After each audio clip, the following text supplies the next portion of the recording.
Hey guys, I think this is the shot that was asked about in one of my comments. I think it was. If not, it's still an interesting shot. There actually is 4 shots here. I put donut holes up here so I can always put the object ball back where it was. This object ball is 1 diamond out and 1 diamond from the rear, or 1 ball from the rear. I'm just going to do that all the way around, so I'm going to keep doing it. Now, I'm not going to make all these shots in a row. Probably not even close. So you're going to see a lot of cuts and things like that. You know, continuity errors where the 4 gets replaced by the 11 or whatever. This is not an easy shot. This is not an easy shot for even like the top guys, the top bankers, I don't think. I certainly hope not. But the thing is about this, I guess, what I'm talking about here is this is a bank shot. Bank to 6, and on this side with the cue ball on the spot. Bank to 4 into this corner with the cue ball on the spot. 3, you get the picture, right? The thing about this shot is it's not really a bank.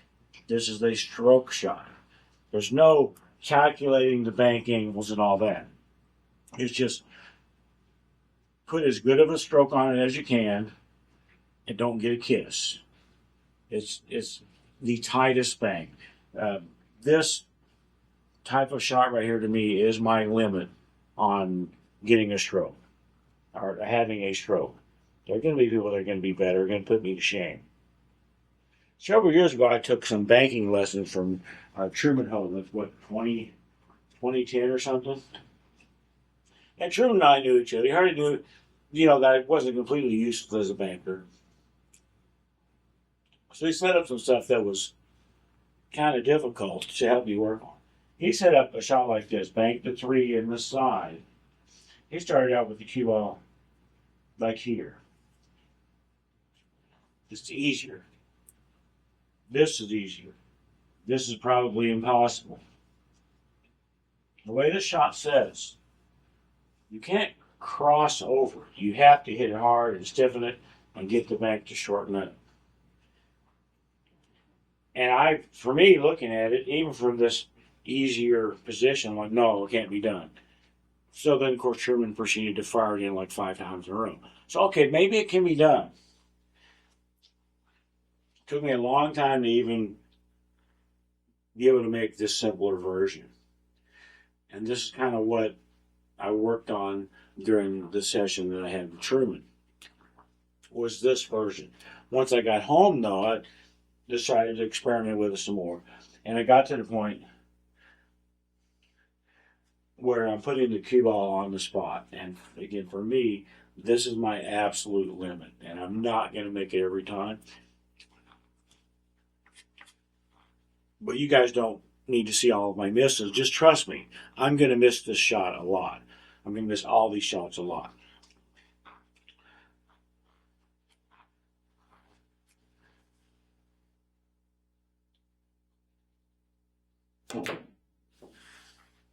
Two things that can happen on a shot like that.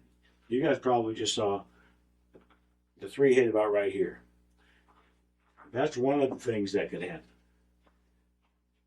I usually just call that, well, I was too cowardly on the shot. I was too afraid of a double kiss.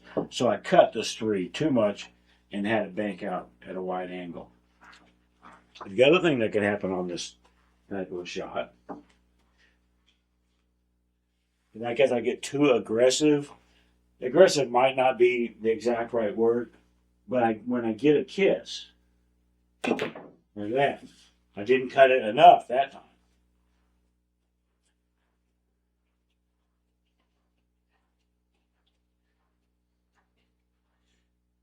These side pocket shots are a little bit easier than the same type of a shot into the corner on most equipment. This table has 4.5-inch pockets, not particularly tight compared to like the matchroom stuff. This shot might not be able to be made on a matchroom table with 4-inch pockets. I don't know because I've never played on one of those. but coming cross side, you don't have to shorten it up quite as much as coming cross corner. So what I'm going to do now is I'm just going to shoot until I make all 4 of these to, I guess, get myself a little bit warmed up and to prove to you guys that, yeah, that all of these shots are indeed possible. And then I'll get into my DaVinci Resolve and edit and copy, paste, and all. So you're only going to see the shots that I make. Again, I'm not making these in a row. So don't be like, oh my God, this guy's the best banker that ever lived. No, I'm not the best banker that ever lived, not even freaking close. But I'm going to do that right now and just shoot for a while and then deal with it in post-processing.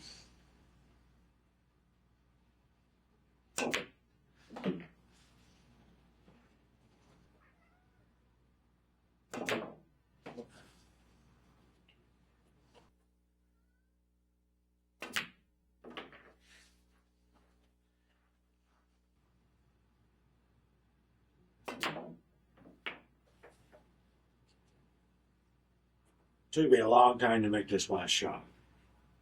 73 billion times, I think. A long time.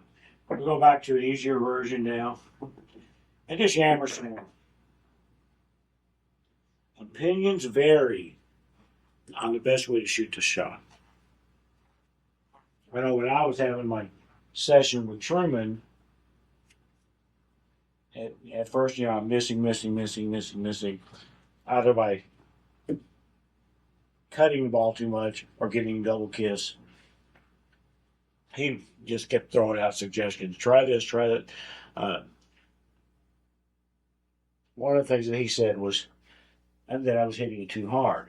And I don't think he meant that I was hitting it too hard as far as the bank won't go if you hit it at that speed. I was hitting it too hard for the spin I was trying to put on the cue ball. Basically, I have to have maximum spin on the cue ball. Maximum, in this case, to bank to 12, maximum left English clockwise spin to try to transfer some to this 12 to hold it up. And it's not enough to just hit the cue ball like at 9 o'clock in this case. You have to get your maximum spin. And how do you do that? I think that probably varies from person to person.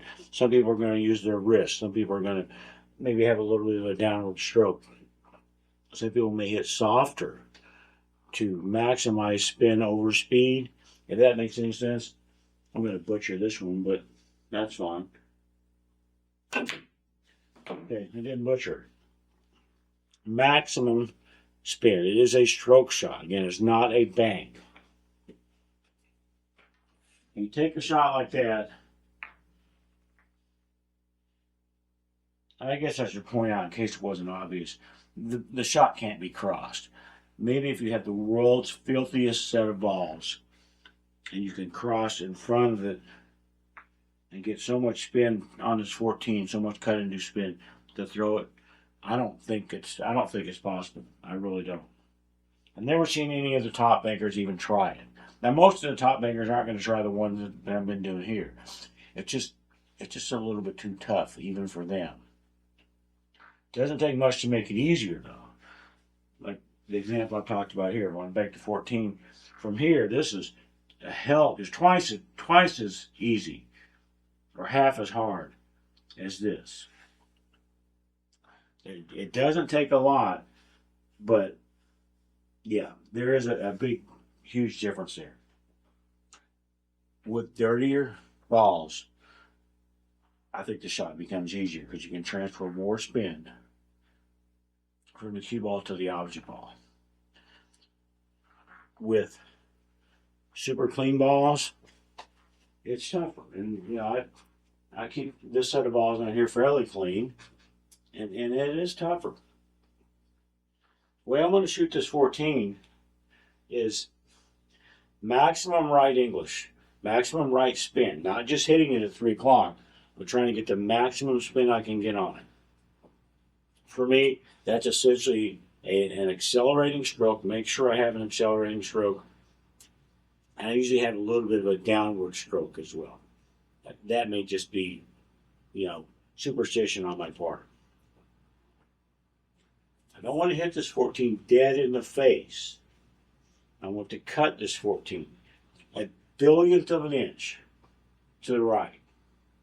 That's to make sure that the cue ball glances to the left after contact and gets out of the way of the rebounding 14. That's what I'm going to try to do here. Again, a billionth of an inch. And because I'm putting so much spin on it, the cue ball is going to squirt. All kinds of stuff is going to happen. It becomes a feel thing. Now, let's see if I butcher this one. I thought I was going to butcher the last one. Just trying to not hit the 14 dead in the face. Just cut it a teeny tiny bit to my right.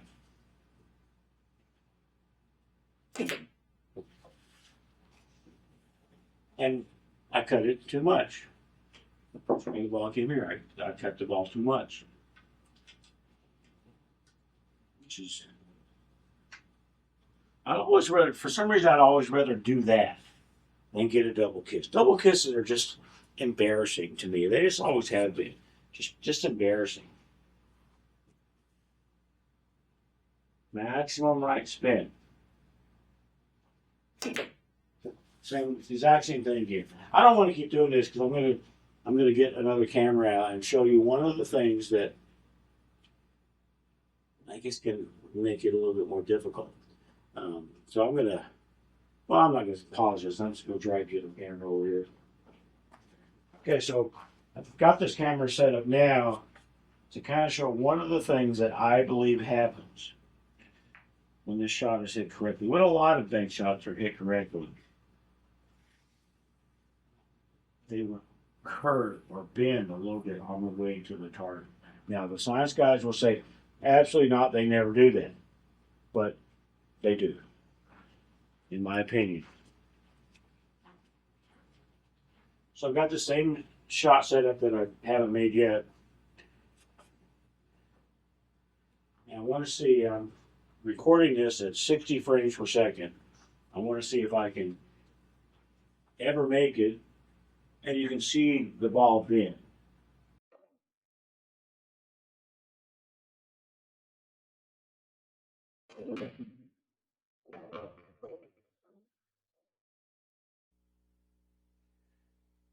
Okay, I don't know if the ball bent. I haven't watched that footage yet. I guess I'll find out. But the reason I wanted to just show that was I do believe that the ball curves.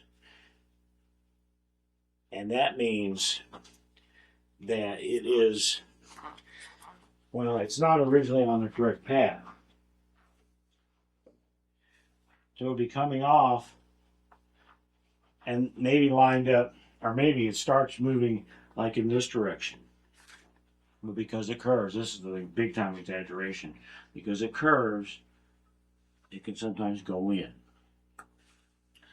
This is a 4.5 by 9 table. On a 3.5 by 7 bar box, or maybe even a 4 by 8, I believe that path bending still happens, but it might not have enough time to bend all the way back to make it into the target pocket.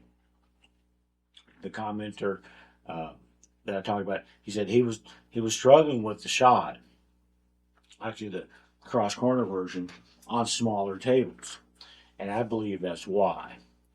Is because his object ball is trying to bend back into the target pocket, but then it's running out of room because it's a small table, so it's hitting here in that case. I think that's probably what's happening.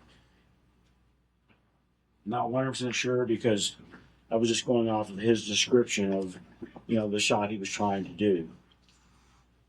I think I'm going to stop this video, and I'm really curious to see if the 60 frames per second on this camera worked and if you can see the ball bending. And I have a lot of editing to do because I have to cut out a lot of missed shots. Just I think of anything else.